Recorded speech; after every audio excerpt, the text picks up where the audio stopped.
Thanks for joining us today on Envision. I'm Deanne Conrad with Dr. Brian Maher, our superintendent in the Sioux Falls School District. We are so excited about a new program that's going to start in the fall, Computer Science Immersion.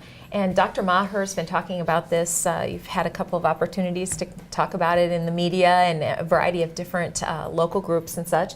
But you also had an opportunity to see this in action by visiting a classroom that is using, or an entire school that's using the process. Tell us a little bit about that and what it looks like. Well, first of all, let me say I am really excited about Computer Science Immersion because it's just the next step in our process of providing multiple pathways for our kids to experience success. And I've actually had an opportunity to see 2 schools now who are in their first year of implementation of Computer Science Immersion. And of course, you know, I don't think they take us and show us the worst things about a program.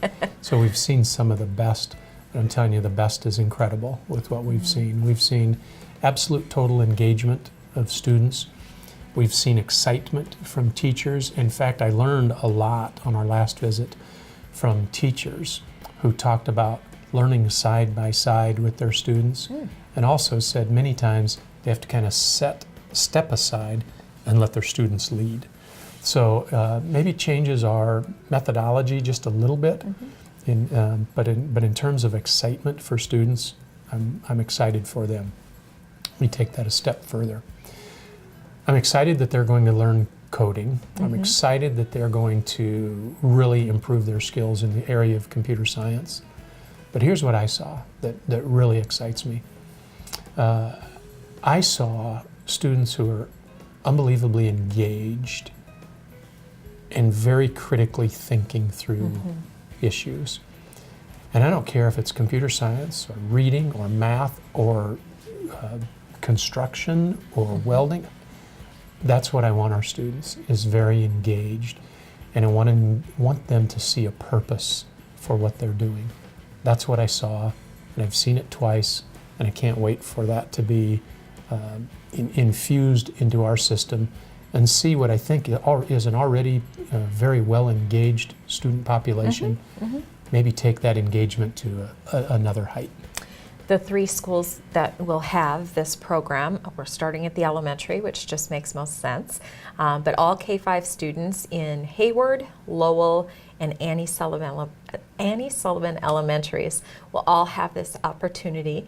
And there's thought about what happens after 5th grade as well. Right. We, the three principals from those schools, Jeff Sheets, Diane Kennedy, and Kirk Zeke, all had an opportunity to make that visit with me. So I know they're on fire, and we're beginning the process of what is that going to look like? What do the principals need to do? What's the planning process?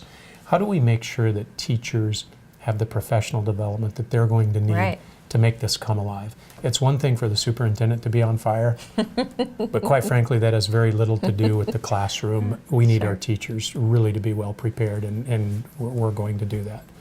That's a long-winded preamble to your question of what's the plan? What's this going to look like? Well, for the next 2 years, we're going to implement Computer Science Immersion with fidelity in the 3 schools that you identified. So I think in 2 years from now, I think you'll see elementary schools that will amaze you, very similar to how Spanish Immersion amazes you today if you walk in and see the instructional delivery there. From there, what we're going to do is keep that thread moving through our middle schools. We're going to identify 2 middle schools down the road where we will take this thread and have these students go and continue their journey of computer science immersion.